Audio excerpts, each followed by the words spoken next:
Magandang araw mga kaibigan. Bigyan natin ng reaction opinion itong post ni Isia Lopez. Panawagan ng isang leftist communist leader na ikulong daw si BP Sara. Di Guzman, si Leody Di Guzman nanawagan na ikulong na si BP Sara dahil sa 125 million confidential funds. Title. Nanawagan ng labor leader at aktivistang Leody Di Guzman na papanagutin si Vice President Sara Duterte kaugnay ng issue ng confidential funds sa gitna ng umiinit na usaping kaugnay ng mga aligasyon ni dating Ako Bicol Representative Saldico laban sa ilang matataas na opisyal ng pamahalaan. Sa post ng kanyang Facebook page, ginit ni Di Guzman na hindi dapat ilihis ang atensyon ng publiko sa tila bangayan lamang ng mga kampong politikal dahil aniya dapat managot ang lahat na sangkot ng katiwalian. Sinabi niya, huwag niyong guluhin ang katotohanan. Hindi naman kahit kailan BBM laban kina Sara at DDS. Mula noon hanggang ngayon, pakikibaka ito ng taong bayan laban kina BBM, Sara at iba pang mga elitista. Lahat sila ay magkakasabwat. Ikulong ang lahat ng mga kurako. Okay. So, Leody Di Guzman, kung matatandaan nyo, noong 2022 presidential election, tumakbo ito bilang presidente. At sa awa ng Diyos, ang boto niya hindi pa naka 1 million. Correct me if I'm wrong. Malit lang ang boto niya. Kaya lang at least may tumakbong pagka-presidente. Nakipagdebate. Ayan. So, 125 million confidential funds, makukulong ka na? Ang tanong po, Mr. Leody Di Guzman, meron na bang findings of guilt si BP Sara sa kanyang confidential funds? Sino ang magsasabi na nanglustay siya ng kanyang confidential funds? Ang Kongreso ba? Ang Makabayan Black ba? Ang mainstream media ba? Isa lang po ang ahensya ng gobyerno na binigyan ng mandato ng konstitusyon na mag-audit sa paggamit ng pondo ng bayan. Yan lang po ang Commission on Audit. Mr. Di Guzman, let me remind you, baka hindi nyo alam, for 3 straight years, ang audit findings ng COA sa paggamit ng pondo ni BP Sara is pinakamataas. Tinatawag yan na unmodified opinion.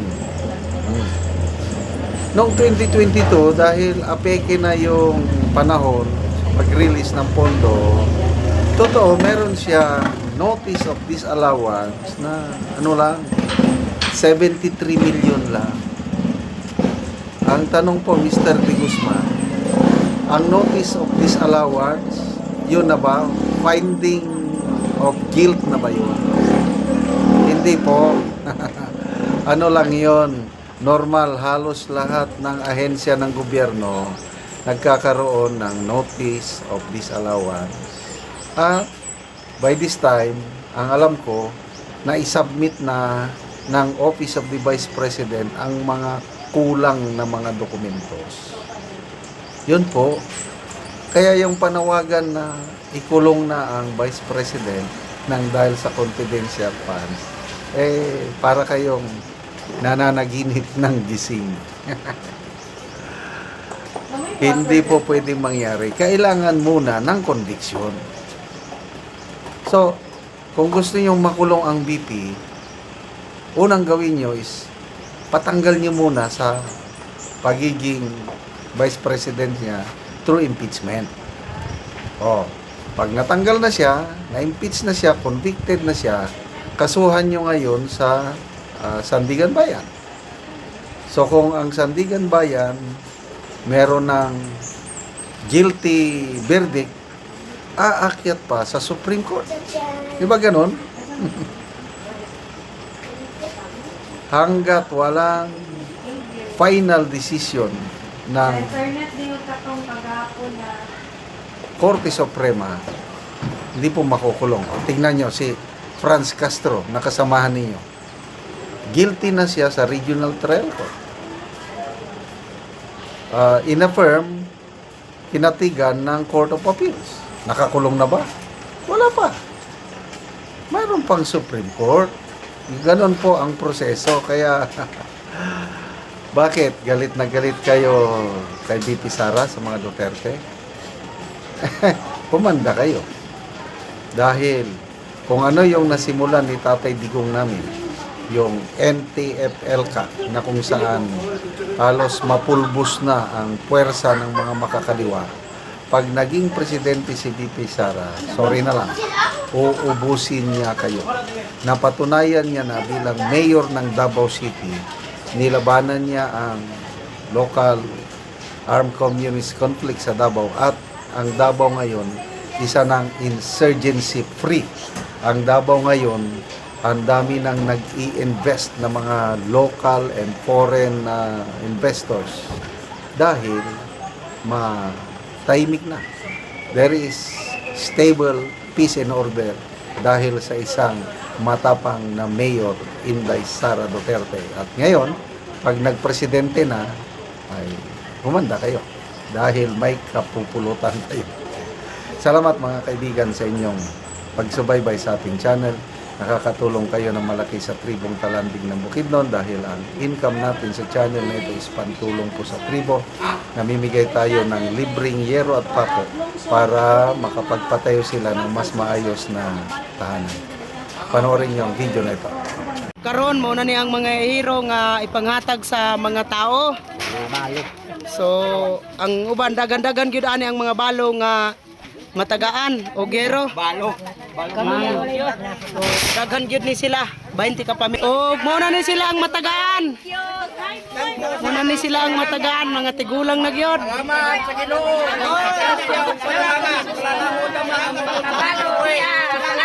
Pasalamat sila. Matagaan sila gero.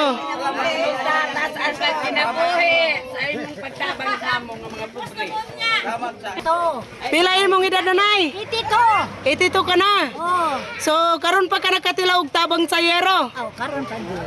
Alas kadugay na nanay sa imong pagkat. Naman sa mga kandidato. Oh. Ay, kandidato. Walay nakatabang yun. Wala. Dili na kandidato. Oo, ang mga kandidato walay nakatabang. So karon pa gid mo natabangan. Ako sa 67 akong edad. Oh. Ako si Uyong Rogelio Hawiran. Oh. Salamat kayo sa grasya ug panalangan niya gihatag sa amo. Wala na mo damang nga moabot sa among kinabuhi nga kami tiguang na sa akong asawa pareha na may 60 kapin. Di na may pagkakayag trabaho. Di na makakaon ug dili ni makagbuso basok-basok ginagmay ug katagan mi sa among mga bata. Salamat kayo kay maghirag na akong balay sa tulay kaya hapit na mulan ka. Katulungan na yun. Di salamat kayo kay maripir na ginamo sa dugay panahon among pangandong. Salamat. Ikaw nanay, pila na imong edad nanay? 72. 72. So mga tigulang gyud ang matagaan karon og gero. So Pasko ra bagid karon nanay. Oh, maka-repair mo siya ng balay. Sponsor, na magbalandong nga mo sa tagaan siya og baskong pangawas niya hangtod magdaas pa niya. Kailak bagid si nanay. Salamat tagon kay Salamat kay nag-anhi ka nga nakatabang ka mo.